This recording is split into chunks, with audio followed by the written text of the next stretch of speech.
Welcome back. Good evening, good morning, good afternoon, depending on the time you're actually watching this video. Welcome back, mommies and daddies and babies. Thank you for being here with me once again. I actually wanted to apologize on the book that I'd actually read last week. I misspelled, I should have said I mispronounced actually, spilt. And I know I said actually split, and which of course split means when it's two things, what's taken apart. And it's when something spills on the floor. So actually, the title of the book, it looked like spilt milk. So it was actually spilled, and I apologize for that. It was actually my mistake. Thank you so much for being with me once again. And we're going to go ahead and start today with our song. The more we get together, together,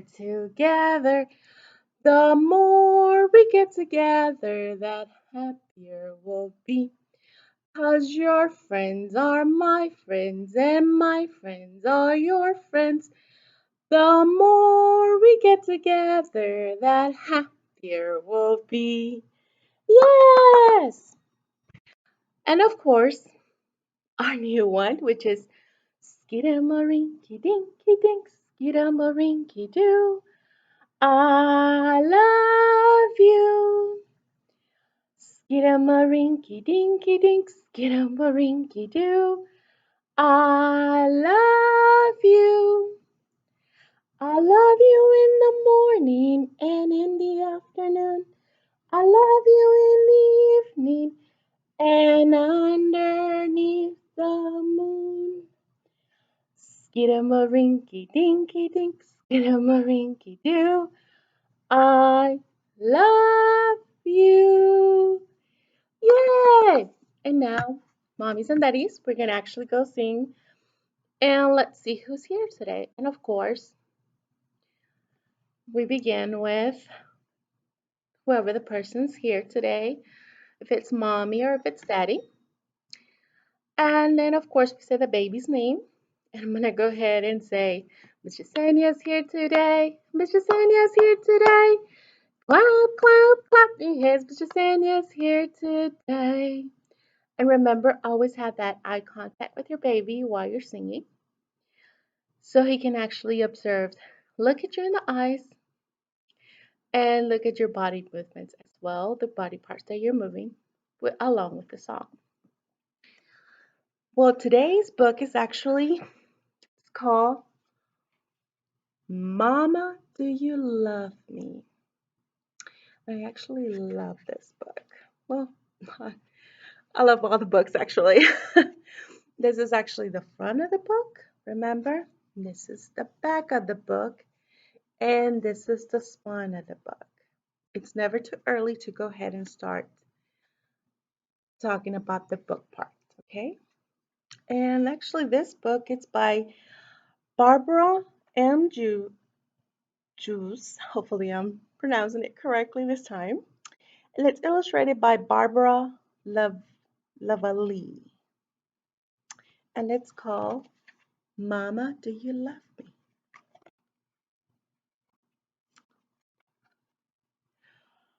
Mama, do you love me? Yes, I do. How much?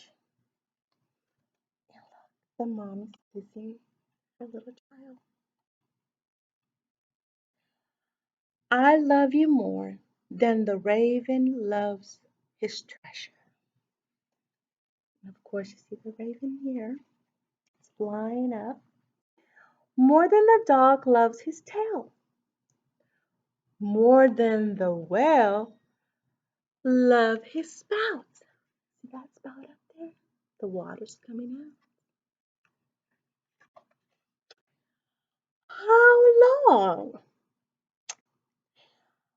I'll love you until the make flies into the darkness, till the stars turns to fish in the sky, and the puffin holes at the moon.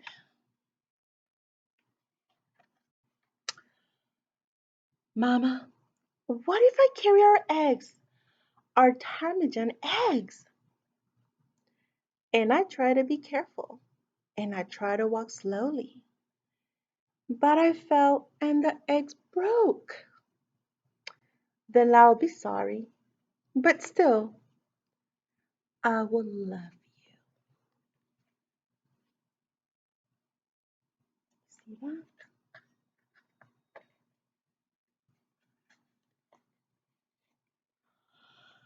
What if I put salmon in your parka?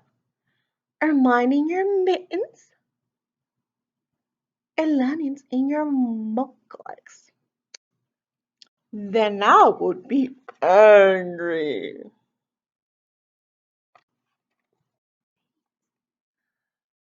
But what if I threw water on our lamp?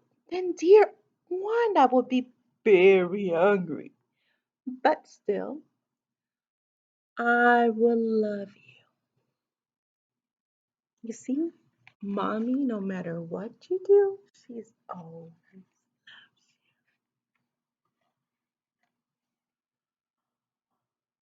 What if I ran away? Then I'll be worried. What if I stayed away and sang with the wolves and slept in a cave? Then, dear one, I would be very sad. But still, I would love you.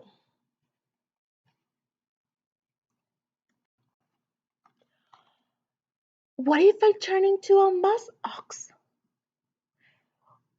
Then I would be surprised. What if I turn into a walrus? Then I would be surprised and a little scared too. See the walrus right there?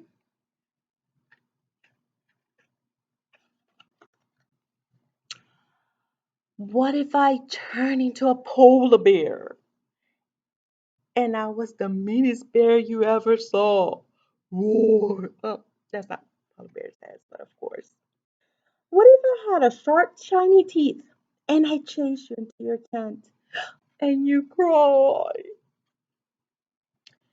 Then I'll be very surprised and very scared. But still inside the bear, you will be you, and I would love you. I will love you forever and for always because you are my dear one. See, no matter what we do or what we say, mommies still love us with all their heart.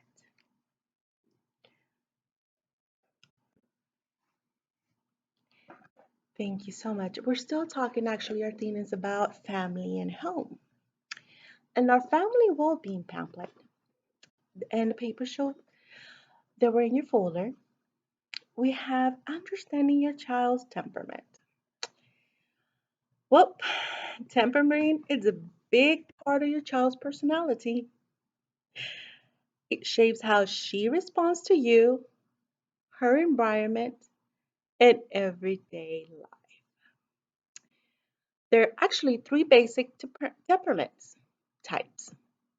Starting early in life, children, adults generally fall into these categories. Number one, which is easy. These children develop a regular routine quick and adjust to change easily. If you have an easy baby, make sure that you provide plenty of time and attention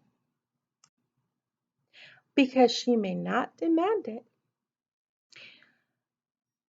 As your child grows, provide challenging activities that are a little hard to help build her skills every day. There's actually spirited, which is number two. These children have an underdeveloped ability to control their emotions and behaviors. They may seem irritable or fussy and may have trouble with changes in routines. In this, if this describes your baby, try to keep a regular routine and pay attention to the kind of comforting that calms her. Whether it's rocking, holding, singing, or other things. As your child grows, use humor to reduce tension. Be patient. During transitions, remind her that everyone gets frustrated sometimes and help her think of solutions. There's number three, slow to warm. These children withdraw from new people, places, and foods while they're not irritable. They need to be eased into new situations. If your baby is slow to warm, make changes gradually. As your child grows, give her time to feel comfortable before joining a new group. Sometimes children fit into more than one temperament type. As you get to know your child, you will learn about her unique temperament and how to meet her needs. Your child's temperament will stay the same for life, but when she learns from her experience, her brain will create new pathways for responding.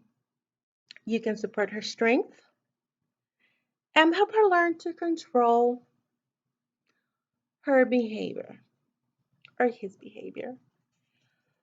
Goodness of fit. No one temperament is better than another. All children have much to contribute to the world, whatever their type are. When you match your parenting behaviors with your child's temperament, it is called goodness of fit. Developing goodness of fit by being sensitive to your child's temperament can help a moody or highly active child learn to channel her temperament type in positive ways. It would also build attachment between you. Take time to watch your child, and at the bottom, just reflect and try to see which temperament your child is and when does it change as well. Our kids, I would say they are so wonderful, and each of them actually have their temperament, whichever one of those three are. Our parent child center actually, and for this week, is supporting your child's temperament as well. And it says because your child's temperament is inherent, it says the same over time. It actually stays the same over time. But culture and parenting also play a role in shaping your child's response to his world. Individual traits make up your child's temperament style. Of course, as we discussed in the previous one, could be easily spirited or slow to warm up. Some of the traits in this chart may be strong in your child. On other traits, he may be in the middle. Take time to watch your child. Um, when your child has a high activity level, he burns lots of energy. He moves often and gets restless when sitting still for too long. You can support your child by providing opportunities that allow your child to move about freely, creating a large, safe play environment. Low activity level, he's content, playing calmly. Encouraging but not forcing more active play, limiting TV and screen time. Regular daily pattern, he may be very consistent in eating and sleeping.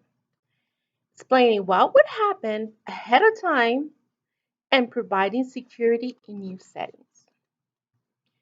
Flexible patterns, his eatings and sleeping routines may be unpredictable. watching his cues to figure out what he needs, especially during times of change, adapting your own daily patterns to match his as much as possible.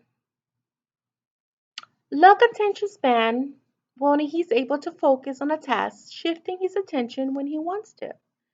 You can support your child by praising your persistent child's ability to play and focus in the midst of chaos, making sure you give frequent warnings that a change is going to happen. Short attention span, he's easily distractible and may not be able to focus on a task. You can support your child by helping your child develop persistence and focus, providing a calm environment, showing him how to break down big tasks into smaller pieces.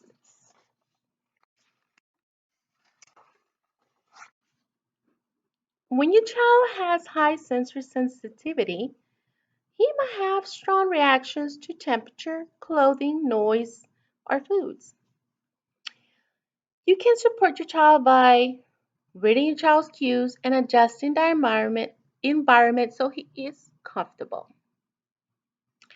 Layering clothing, introducing new foods slowly and patiently. Some foods or smells may literally make him gag, so be careful. When your child has a low sensory sensitivity, he may not know or care about noise, smell, taste, or how textures feel. You can support your child by making sure your child does not become overheated or too cold when playing, since he may not notice. Checking his diaper, since he may not mind if it's wet or dirty. When your child has a high adaptability, he often smiles and shows a positive attitude to new experiences. You can support your child by setting limits and helping your child understand how to behave around new people and things, keeping safely in mind in new situations. And go ahead and take your time in reading this. Actually has a lot of good information. And of course, remember, if you have any questions, any concerns, you can always ask your parent educator. Our activity actually is a multi-age activity. Since we're talking about family and home, our activity is about looking and recognizing and building attachment. So what can we have?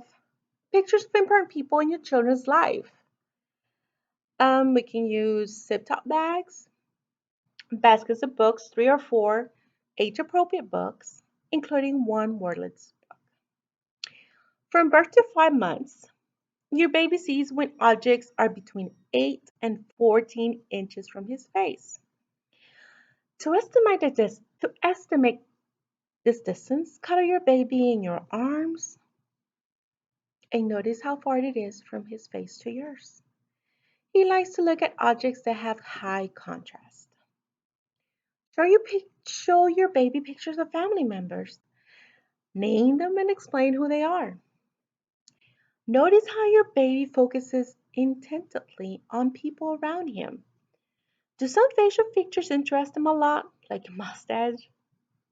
Is he fascinated by eyeglasses or earrings? Around 8 weeks, your baby will begin to use his hands and mouth to explore. Encourage your family members to let him feel their mouth, nose, cheeks, ears, hair, and so on. From 6 to 36 months, put a clear plastic bag over the pictures of friends and family members. Let your child hold the picture in the bags. Talk to her about how they are, what she can call them, and what they like to do. When your child's getting to know new family members or perhaps hasn't seen them in a while, be patient while she warms up to them. Suggest that they join in her play. Tell your child stories about family members. Store their pictures where she can see them. So remember, even though your baby's small, when you're talking to the baby and look at them straight in the eyes, they actually know you're having a conversation with them. So hold them in your arms, and perhaps we'll pretend this is a photo album actually.